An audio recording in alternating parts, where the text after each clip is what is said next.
জয় গুরু।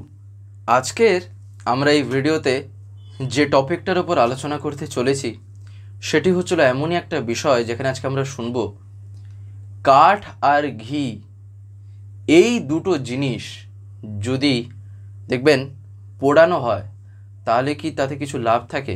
অর্থাৎ সহজ কথায় বলতে গেলে দেখবেন কাঠ আর ঘি একটা পোড়ানোর একটা জিনিস আমরা দেখতে পাই, তাই না? বলা হয় বাড়িতে কাঠ ঘি পোড়ানো দরকার, যেটা একটা খুবই বলতে পারেন যজ্ঞের ভিতরে একটা পার্ট বা একটা অংশ আকারে আমরা যে বলে থাকি কাঠ ঘি পোড়ানোটা। তাহলে ঠাকুরকে ধরে এইসব জিনিসকে করা যেতে পারে, তাই না? এমনকি তাকে ধরলে এগুলো করতে গেলে এতে কি কোনো অসুবিধা আছে নাকি অসুবিধা নেই, নাকি করা যেতে পারে, তাই না? এইগুলি কিন্তু আমাদের খুবই সঠিকভাবে আর নিখুঁতভাবে জানা কিন্তু এগুলি দরকার। তার কারণ অনেকেরই মনে এইসব কথা থাকে, অনেকেই জানতে চান, তাই সেইগুলি সম্বন্ধে ঠাকুর কি বলেছেন বা আচার্যদেব এই বিষয়ে কি বলেন সেগুলি কিন্তু আমাদের জানা খুবই প্রয়োজন। তো যাই হোক, আজকের এই আলোচনাটি এবারে আমি শুরু করব। শুরু করার আগে আপনাদের কাছে শুধু একটি কথাই অনুরোধ করছি, ভিডিওটিতে আপনারা সম্পূর্ণভাবে যুক্ত থাকার চেষ্টা করবেন। আশা করি দিলে আজকের এই যেই টপিকটি আপনারা দিলে নিঃসন্দেহেই বুঝতে পারবেন।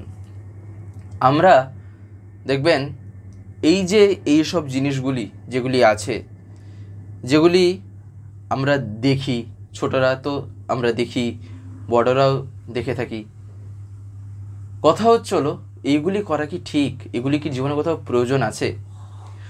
সব থেকে প্রথম যে জিনিসটা আমাদের মাথায় রাখা দরকার তা হচ্ছে হলো জীবনে আমরা যখনই যে জিনিসই শুনতে পাই সব সময় লক্ষ্য রাখতে হয় সেই জিনিসটা পরম পুরুষের সংস্কারের মধ্যে কতটা আসছে, আর সেই জিনিসটার উদ্দেশ্যটা কোথায়, আর সেটা কতটা যুক্তিযুক্ত। সে করার মধ্যে আদৌ কি কোনো রিজন আছে?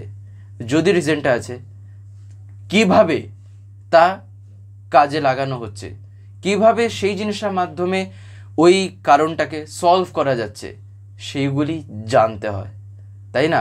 এই কারণেই কথাটা আমাদের জানা দরকার। তার কারণ একবার শ্রী শ্রী ঠাকুরের কাছে এইসব নিয়ে বহু কথা আলোচনা করা হচ্ছে। এমনকি আমি একবার পরম পূজ্যপাদ শ্রী শ্রী আচার্যদেবের কাছে একদিন বসে আছি, তখন আচার্যদেব এই নিয়ে কিছু কিছু কথা বলছিলেন।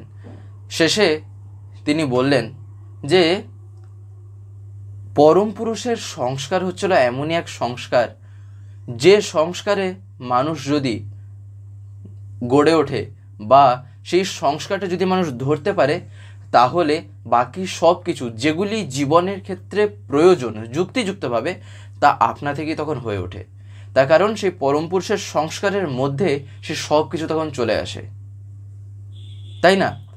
এই কারণেই তিনি এই কথাটা বলেছেন। তার কারণ দেখবেন আমরা অনেকে এমন কিছু কিছু কথা বলি, এটা করা দরকার, ওটা করা দরকার, যার কিন্তু কোনো হয়তো দেখা যাবে কোনো মানে থাকে না, বা হয়তো দেখা যাবে সেটা করায় কোনো যুক্তিই নেই, এইরকম হয়তো সব থাকবে।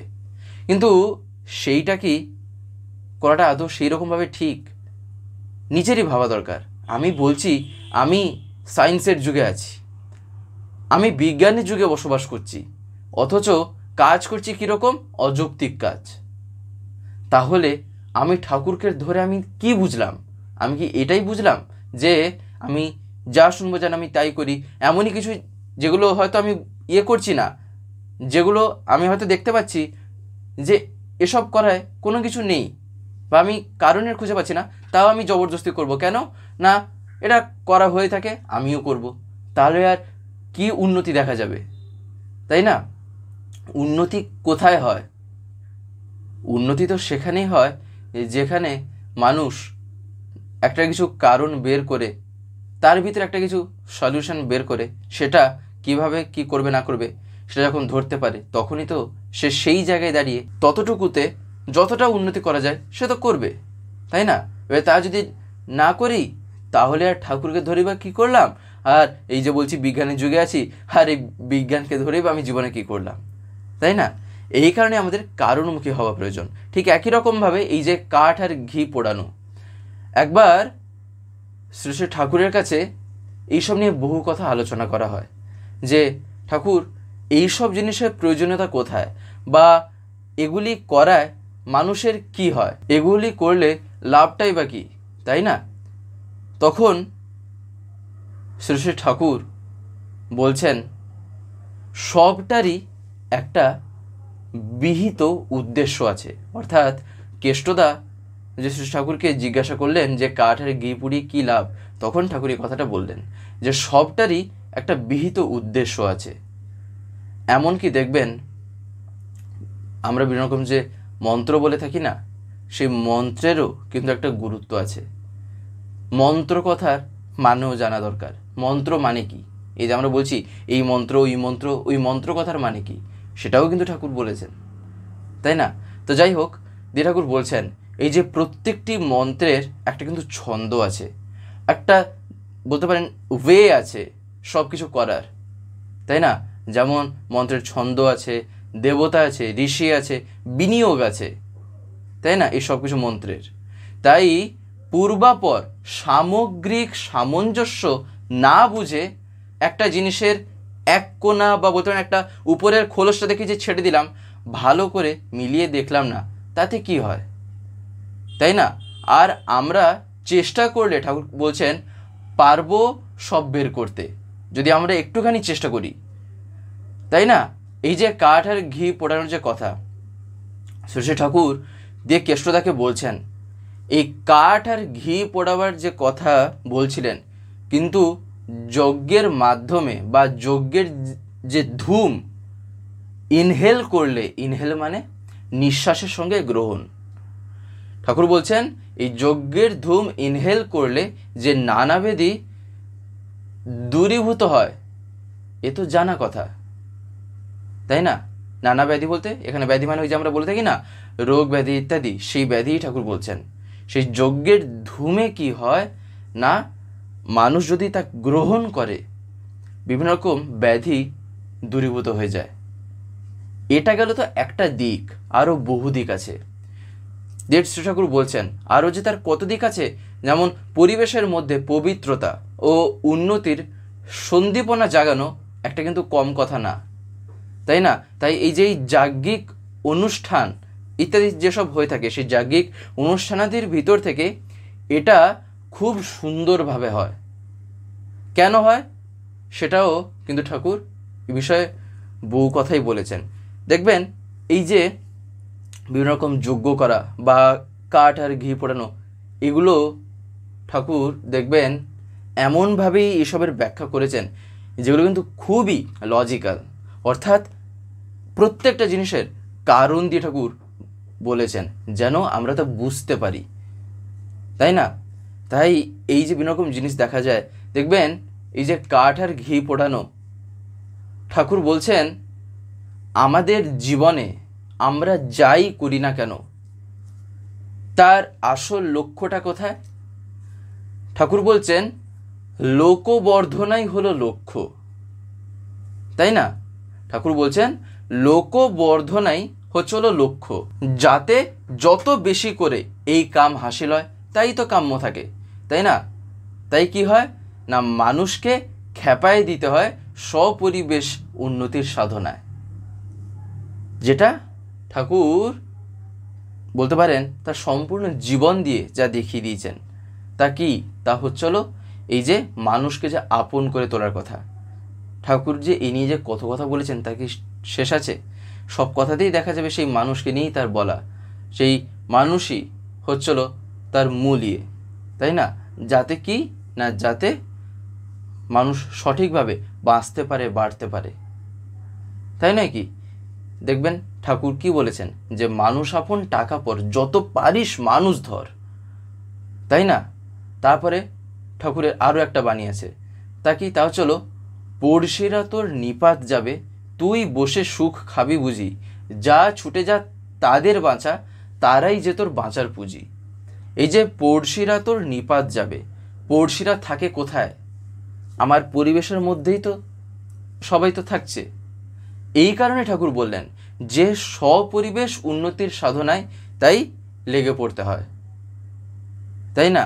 দেখবেন এই যে যজ্ঞ, এই যজ্ঞ নিয়ে আবার যেমন একবার ঠাকুরের কাছে জিজ্ঞাসা নিবেদন করা হয় যে ঠাকুর, দেখা গেল এবার এই যজ্ঞের মাধ্যমে যখন এত কিছু সম্ভব হয় বা যজ্ঞে যেসব জিনিস দেখা যায়, তাহলে একটা খারাপ প্রকৃতির যদি লোক সেও যদি নিখুঁতভাবে যজ্ঞ করে তাহলে কি তার উপযুক্ত ফল সে পাবে? তখন শ্রী ঠাকুর বলছেন, নিখুঁতভাবে করলে ফলই পাবে, নিখুঁতভাবে করলে ফলই পাবে। এবার যেমনভাবেই যেরকম লোকই হোক না কেন, নিখুঁতভাবে বরং আরও করতে গিয়ে ঠাকুর বলছেন হ্যাবিটস, বিহেভিয়ার অ্যাডজাস্টেড হয়, অর্থাৎ নিজের যে অভ্যাস, নিজের যে ব্যবহার আরও নিয়ন্ত্রিত হয়ে ওঠে, অর্থাৎ চরিত্র পরিবর্তিত হয়ে ওঠে সেক্ষেত্রে। তাই মূল জিনিস হলো ইষ্টনিষ্ঠা, তাই না? এই যে জপ তপ যজ্ঞ আরাধনা আমি যা কিছু করি না কেন, যত যা আছে এই সব কিছু একমাত্র তার খুশির জন্য যেন আমি করি, তার তৃপ্তি তার তুষ্টির জন্যই যেন আমার করা হয়, নইলে স্বার্থ সন্ধিক্ষু কসরতের বিশেষ কোনো কিন্তু দাম নেই। ঠাকুর বলছেন এই যে আমরা বলছি যজ্ঞ, এই যজ্ঞ কথার ভিতরে কি আছে, তাই না? ঠাকুর বলছেন যজ্ঞ মানে হচ্ছে সম্বর্ধনী কর্ম, তাই নাকি? তাই এই যে যজ্ঞ এর মানেটাও জানা দরকার। এবারে বিভিন্ন রকম যে যজ্ঞ থাকে তাও জানা দরকার, কেন যে করছি, কী কারণে। এখানে আমার ঠাকুরের বলার সাথে ঠাকুর যেভাবে যা বলেছেন সেই অনুযায়ী এই যজ্ঞের গুরুত্বটা কোথায়, এই যজ্ঞের প্রয়োজনীয়তাটা কোথায়, এই যজ্ঞ করলে কী বা হয়, তাই না? তাই সব কিছু হচ্ছে জীবনে একটা কর্ম, করার মাধ্যম দিয়েই কিন্তু সব কিছু আমরা পেয়ে থাকি, তাই না? তাই এই যজ্ঞ কি কর্মের বাইরে? না, যজ্ঞটাও তো একটা করা, তাই না?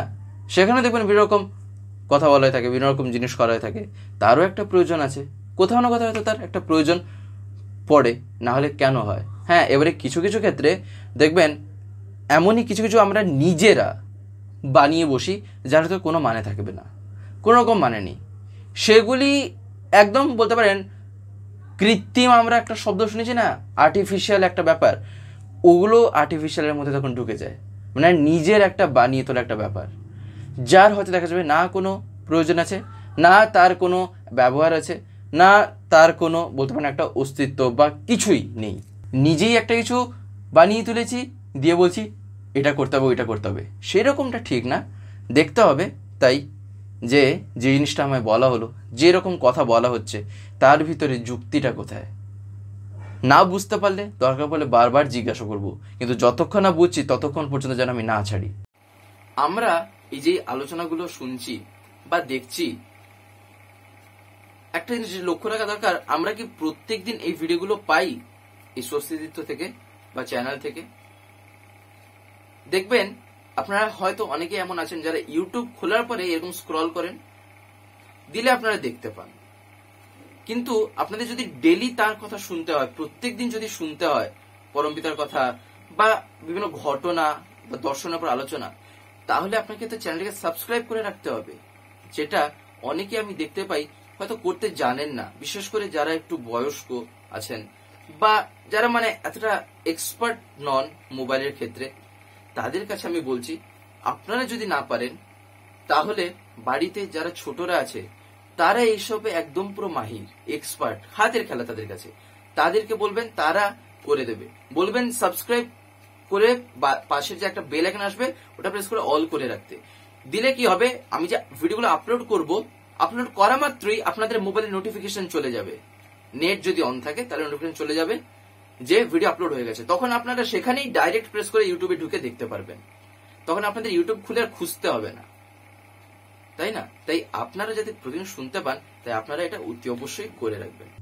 যে কথাটা আচার্যদেব বলেন যে আমি ঠাকুরকে ধরে চলছি, আমি পরমপিতার সন্তান বলছি, আমি তার সন্তান, তার সন্তানের লক্ষণ যেমন হওয়া উচিত সেটা কেমন, তা হচ্ছিল তার মতন, তিনি যা চাইছেন সেই রকম। এবারে আমি যদি সেই রকম না হয়ে আমি যদি আলাদা রকমের হয়ে উঠলাম, তাহলে আমি তাকে ধরে আমি আর কি এক্সট্রা কিছু করলাম, বা তার সন্তান বলে আমি আর নিজেকে কি পরিচয় দিলাম, তাই নয় কি? তাই চাই হচ্ছে হলো এই কারণেই তাকে মাথায় নিয়ে চলে নিজের চরিত্রে তাকে ফুটিয়ে তোলা। আর ঠাকুরও তো জাগ্রত যখন একটা মানুষের মধ্যে হয়, তখন এই সব কিছু তার মগজে নর্মালি ঢুকে যাবে, লজিক্যালি সে তখন বুঝতে পারবে এসব কিছু কেন হয়, কি কারণে হয়, মানে তার কাছে উল্টারও এমন একটা ব্যাপার হয়ে উঠবে, সব কিছু তখন একটা আগ্রহ বাড়বে, এটা কেন হচ্ছে, ওটা কেন হচ্ছে, বা এর পিছনে কারণটা কি, কীভাবে হচ্ছে, যদি এর প্রয়োজনীয়তা আছে তাহলে আমি কিভাবে করব, তাই না? এই কারণেই ঠাকুর বলেছিলেন যে মূল জিনিস হলো তাই ইষ্টনিষ্ঠা। এই আমি যত যাই করি না কেন, যদি আমার ইষ্টনিষ্ঠা না থাকে তাহলে কিন্তু কোনো কিছুতেই আর ফলটা সেরকমভাবে ফুটে ওঠে না। ইষ্টনিষ্ঠা এবারে তাই কেন প্রয়োজন? ইষ্টনিষ্ঠা করলেই বা কী হয়? ইষ্টনিষ্ঠা ছিল এমনই একটা ব্যাপার। নিষ্ঠা মানে কি? নিষ্ঠা মানে হচ্ছে নিঃশেষে লেগে থাকা, মানে কোনো কিছুর পিছনে আমি লেগেই আছি, আমি তাকে কোনো মুহূর্তে ছাড়ছি না। এবার ঠাকুর কি বলেন? ইষ্টনিষ্ঠা মানে, তার মানে এখানে আমার ইষ্টের সাথে নিঃশেষে লেগে থাকতে হবে। এবারে ইষ্ট কথা মানে কি? মঙ্গল।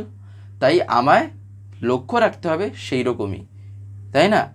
এই কারণেই তাকে মাথায় নিয়ে চললে আমরা জিনিসটা দেখতে পাই। তা কি, মানুষ যে আমরা বলি না মঙ্গলের অধিকারী হয়ে ওঠা একান্তভাবে প্রয়োজন, প্রয়োজনটা কেন? তার কারণ মানুষ যখন মঙ্গলের অধিকারী হয় তখন সে নিজে যেমন আনন্দে থাকে, বাকিরাও সেরকম তাকে দেখে আনন্দের পথে আসার একটা প্রেরণা পায়, তাই না?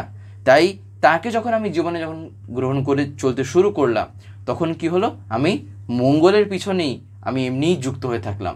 তাই আমার জীবনে তখন যাই হবে আমার মঙ্গলের জন্যই হবে, তাই না?